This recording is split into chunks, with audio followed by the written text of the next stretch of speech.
ملک بھر میں حکومت کی مزدور مخالف اور کسان مخالف پالیسیوں کے خلاف آج بڑے پیمانے پر بھارت بند کا انعقاد کیا گیا، جس کی قیادت ملک کی 10 بڑی ٹریڈ یونینز کر رہی ہیں۔ اس ہڑتال میں 25 کروڑ سے زائد کارکنان نے شرکت کی۔ ان مظاہرین کا تعلق بینکنگ، انشورنس، کوئلہ کان کنی، تعمیرات، ہائی وے، ریلوے اور دیگر شعبوں سے ہے۔ یہ بھارت بند دراصل ایک ٹریڈ یونین بند ہے، جسے مرکزی حکومت کی پالیسیوں کے خلاف احتجاج کے طور پر دیکھا جا رہا ہے۔ ہڑتال کا مقصد مزدوروں کے حقوق کو لاحق خطرات، لیبر قوانین میں تبدیلی اور سرکاری اداروں کی نجکاری، کانٹریکٹ پر نوکریوں کا فروغ اور بڑھتی بے روزگاری جیسے مسائل کو اجاگر کرنا ہے۔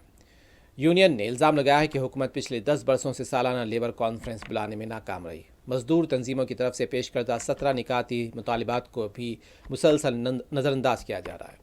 ان مطالبات میں کم سے کم اجرت کی ضمانت، مستقل روزگار، مہنگائی بھتے میں اضافہ اور نجکاری پر روک بھی شامل ہے۔